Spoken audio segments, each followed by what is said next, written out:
Hi, my name's Phil. I like talking about politics, and the winner for the poll for today's video was the ramifications of extending Article 50, which, from Parliament's point of view, is actually now the most likely. We've gone from a few days ago where a no deal was the most likely outcome to, well, it still may be the most likely eventual outcome, but in the shorter term at least, the most likely outcome is that at the very least, the UK Parliament will vote for an extension. Whether we get it is another matter.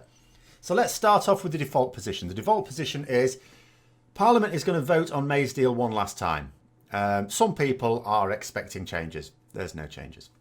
So they're going to vote against that. They'll also then be given a chance to vote for a no-deal Brexit. They'll vote against that.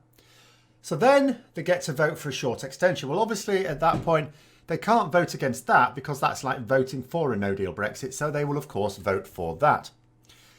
Now, even if Parliament, of course, does finally vote for May's deal, which they won't, but let's say they did, there'd still actually need to be an extension of a few weeks anyway in order for the UK to then pass the necessary legislation, because we've run out of time to do that. The other thing is there's various EU member states also have to ratify that agreement in their own parliaments. They obviously haven't wasted their time doing that until we did, so they need time for that as well. So there'd have to be an extension either way. Theresa May keeps talking about leaving on the 29th of March. There is now zero chance of that, even if Parliament votes for her deal. Unless, I say zero chance, that's a lie. Unless, of course, Parliament somehow decides to vote for a no-deal Brexit, in which case, yeah, we can leave on the 29th. But that is now the only way we can. But that's not realistic. So voting for an extension is. Theresa May, I have no doubt, has discussed this already with key figures on the EU side. In fact, Donald Tusk, Angela Merkel at least have said that she has. Now, the EU will either agree to the extension to take us up to no later than late June. That's what Theresa May is saying at the moment. Of course, the motion that's put to Parliament hasn't been written yet. It could change between now and then. But that's what she's saying at the moment. So let's take her at her word that that's what it's going to be. So either yet the EU will go for it, or at least one member will oppose it, and it only needs one member, remember. Now, the decision on the part of the EU, I'm sure, has already been made, despite what Merkel and Macron were saying this week. Merkel said she'd be okay with it. Macron said, absolutely not, I'm going to block it.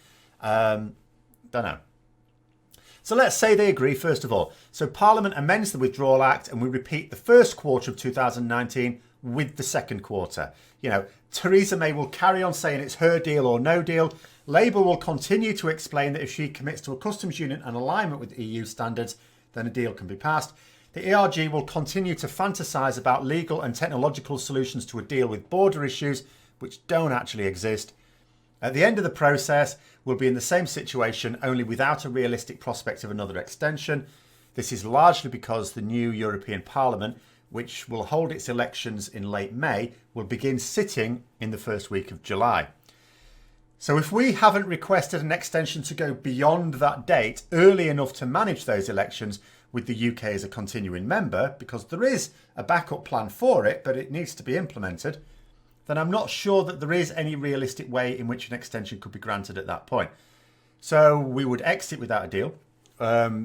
But wouldn't MPs vote for May's deal if it really is between that and no deal? Not without rebelling in a very serious way against their own parties. Now, I don't mean the Conservatives. The Conservatives are all but guaranteed to rebel. Although the ERG keeps saying that they do want a deal, when you listen to what their actual demands are, it's plain that they do not. Take Jacob Rees-Mogg. Some people are suggesting, oh, Jacob Rees-Mogg softened his language this week. No, he hasn't. What he said was, he says, I don't mind whether they change the legal text in the agreement or not, just so long as there's an appendix which says that the backstop will be time limited, which has legal power to override the legal text. So what you're saying is the legal text needs changing. You can't have an appendix that overrules the original legal text. That's what's being agreed. So that's a nonsense. He's making stuff up that makes no legal sense. Just because the vast majority of people he's talking to don't understand these things. So he hasn't softened his language at all. You know, it's quite funny. You know, someone was being asked, I don't even know who he is. Someone was being asked, are Brexiteers splitting along these lines? And he said, no, they're not. Now, of course, everyone, whenever you ask if their group is splitting in politics, will always say no. But this time it's true. They're not. He's just trying to sound like, oh yeah, I mean, we're not putting barriers in Theresa May's way. All she has to do is come up with this appendix that has legal precedence over the rest of it, and there's no problem at all. As if that's a perfectly reasonable thing to say. Anyway, so that's, that's the way it's going to be. So they're going to keep demanding that there's changes that can't be made. So they will vote against it. They just don't want to go on record as saying they actively want a no deal. That's the thing with the ERG. They want to make out that they want a deal. So that they can say, well, we wanted a deal. They have had to say that no deal is okay. But they don't want to say that it's preferable. Just that it's not as bad as people are making out. And then when it is as bad as people are making out, they just then blame everyone else as usual. So for the deal to pass, it needs major opposition support. The SNP won't support it because, one, they don't want to leave at all. And also, no deal pretty much guarantees another Scottish referendum within a few years. It certainly gives them their best shot at it. So it's win-win for them. The Liberal Democrats are not really numerous enough to swing it, unless the numbers were super tight. But they also don't want to exit the EU. And so forcing a no deal might be the best way of being a member, ironically, as it gives the starkest truth possible as to what life outside the EU is like. There'll be no arguing about how we can go it alone after a year of that. And so that paves our eventual way for getting back in. As for Labour, probably suits Jeremy Corbyn to go without a deal, as long as he can make sure that the Conservatives take 100% of the blame. And that is not difficult. After all, Labour made a manifesto promise as to the sort of Brexit that they would agree to pass. If Theresa May negotiated such a deal, then Labour would have supported it. In addition, the EU have expressed warmth towards his plan, so it's not even like people can say his plan is unrealistic. So a no-deal Brexit, with all the chaos that would bring, blamed squarely on the Tories, might well make them unelectable for a generation. Now, given that Jeremy Corbyn refuses to run an effective election campaign, this is his best chance of getting his stuff moved into number 10 Downing Street. But why would a committed socialist willingly follow a course of action that's going to devastate the most vulnerable in our society? Doesn't make sense. Well, it doesn't in one sense, but he's also a revolutionary. And the overriding motto of a revolutionary is you can't make an omelette without breaking eggs. Such people do gladly sacrifice those they profess to want to help for what they consider are the longer term gains, the greater good. So, yeah, that's how I'm sure he will justify it in his own head. So I don't see any realistic prospect for Parliament passing May's deal, even at the very edge of the cliff. There's too much to gain by not doing so for the majority of the House of Commons. So having a short-term extension agreed is the surest way of almost guaranteeing no deal. I say almost because I don't know with certainty that a further extension couldn't be granted, only that I don't see how it could. So what if the EU refuses? So Theresa May goes and says, oh, Parliament wants an extension so we can carry on negotiating. And the EU goes, no, we're not doing that. And it's not a given. I know some people are saying, oh, yeah, we'd absolutely just say no to that. Not necessarily. You know, the EU can gain as well from an extension, even if it ultimately goes nowhere. Because if the extension's granted, like I've just said, it all but guarantees no deal. Well, at least they have 3 months of knowing there's a no deal coming and then can better prepare for it. But if it refuses, in that case, Theresa May has one of two options. She can either come back to Parliament, tell MPs under what circumstances the EU would agree to an extension, which I am quite certain would be a referendum with Remain as one choice, and let them vote on that basis. Or, if her plan all along was a no-deal Brexit, in order to keep her party together, she could keep pretending to negotiate short-term extensions, run out of time, we go out without a deal, and then blame Labour for it. So, I know what you're thinking. I'm saying that both Theresa May and Jeremy Corbyn think they could gain from a no-deal Brexit. They can't both win from it. Something's wrong there. No, they can't both win. One will lose big time, at least. Might be both. So why might both be willing to do it? And I have to emphasise here, I don't know that either are willing to do it.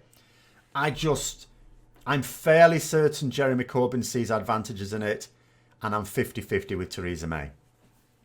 It may just be, however, that one of them is miscalculating the consequences. This has been known to happen. In fact, it's been known to happen very recently. It may be that both are, but certainly one is if they both want to continue on that effectively same path as each other. So those are the scenarios if Parliament votes for a short-term deal. But there are routes towards a longer-term extension and a referendum. Now, Jeremy Corbyn has officially committed Labour to backing a people's vote. However, it looks to me like it's backing in name only, because he also said he would push for other options. Now, that's a worry, because it's not enough for him to say Labour will back another referendum. They need their leader to mean it. So what's the difference? What difference does it make? Well, if they just support a referendum motion, it may be defeated in the House. There are some on the opposition benches who would vote against it, meaning more Tory rebels are needed to support it. He has no chance of getting support from either the ERG or those loyal to Theresa May, or even ministers who have other reasons for not wanting to step down from their ministerial roles. So in order to get the motion passed, he not only has to make it easy for Tory rebels to back it by maybe appealing to their patriotism or whatever, he also needs to make his own Eurosceptic MPs toe the party line against their own inclinations. MPs have escaped punishment for voting against him already, even his own shadow cabinet, for no other reason that they are his allies in many things. He has to show real authority within his own party. If he doesn't, then it's almost like giving his party a free vote. If they think they can vote against him with impunity, they will do. And although it's a small proportion of Labour MPs that would vote against it, it is enough to sink it. So the most likely way to a second referendum would result not from Jeremy Corbyn pushing for it, but Theresa May allowing it. So in the event that the EU say no extension without representation of the UK public, that is, in this case, plenty of MPs would back it because there are enough MPs in both Labour and the Conservatives, along with the SNP, Liberal Democrats and others, to do so. The Labour leadership would whip the vote, so even with rebels, there'd be enough there. Theresa May would probably give her party a free vote, but that's almost as good.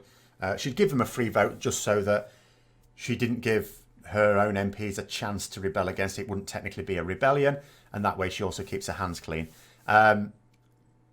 Now, there's a lengthy legal process in issuing a referendum. It took 22 weeks to deal with the last one, and that had a relatively smooth ride through Westminster. A second one would take at least 22 weeks and maybe more. Then you need time after it to implement whatever result came of it.